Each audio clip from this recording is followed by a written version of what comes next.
Married at First Sight, Season 14, Episode 1. And in this discussion, we are talking about Chris and Alyssa.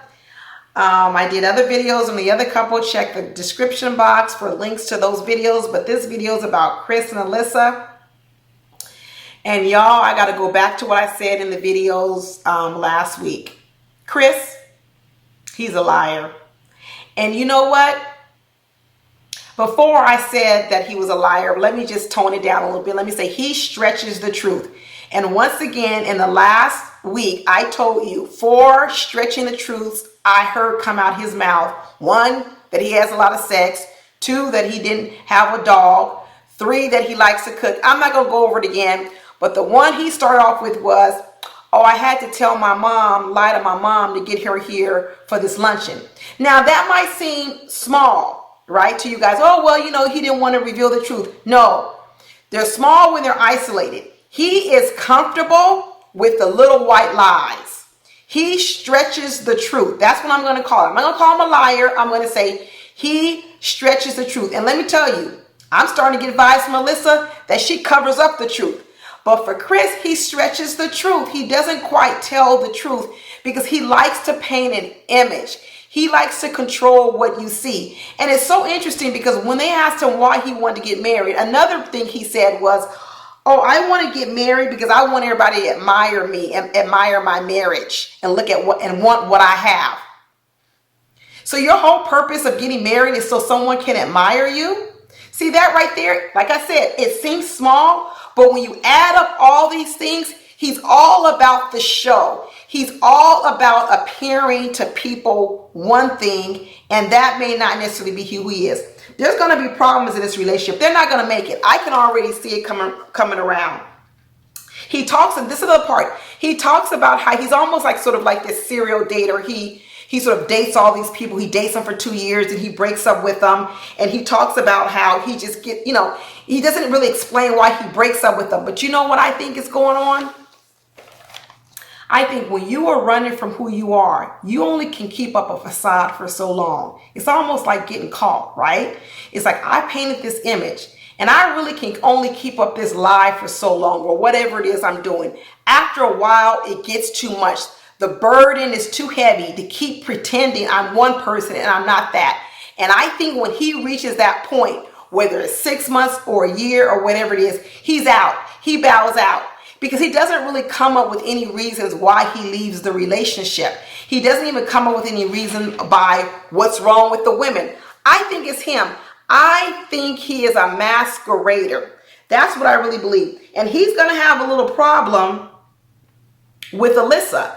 Because one of the things we figured out Alyssa at the bachelorette party, she was like, I want no point of this. They were kind of at a, I don't know if it was like a drag place or whatever it was.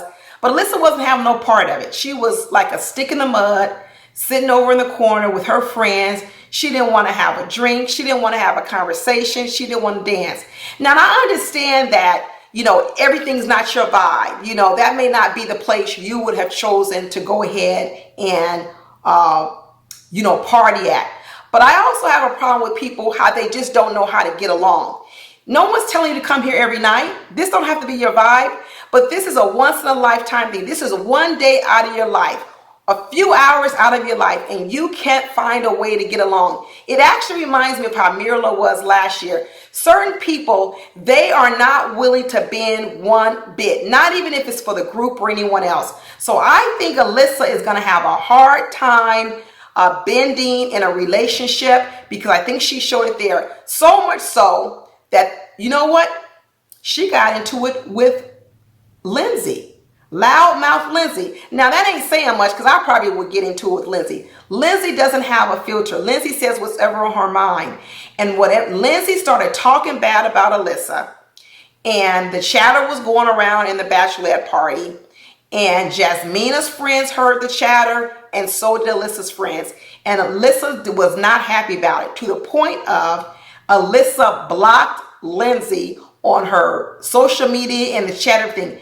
Alyssa is done with Lindsay before it even got started. This also tells me that Alyssa knows how to draw hard lines. When Alyssa doesn't like something, she ain't doing it. This is another sign. So when she didn't like where the bachelorette party was, I'm not being involved. When she didn't like what was going on with Lindsay, I'm not talking to her. And although there may be some situations where it's justified, to me, I think she's quick on the trigger.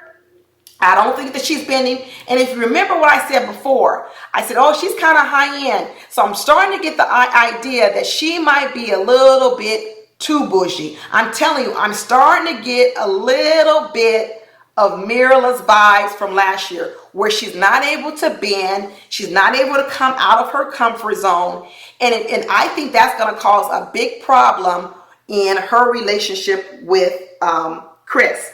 So I'm calling them stretching the truth and the other one covering up the truth. And Alyssa's covers up the truth because she told that same story again.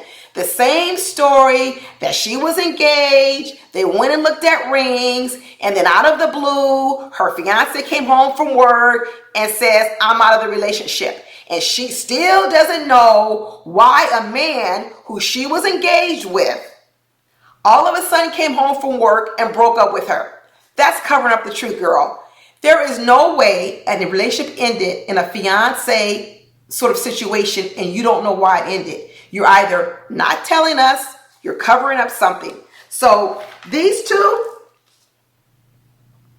I'm telling you, there's going to be some problems. They're not going to make it. This is going to be explosive. I think this is going to be another drama-filled couple. So what do you guys do? Are you picking up on the vibes I'm picking up for both Chris and Alyssa? Let me know down in your comments. And please check out my other videos of the other couples. I'm putting the links into the description box. And don't forget to subscribe so you get the alerts when I upload a new video. And it was good talking to y'all. And I'll see you on the next video. Okay, bye.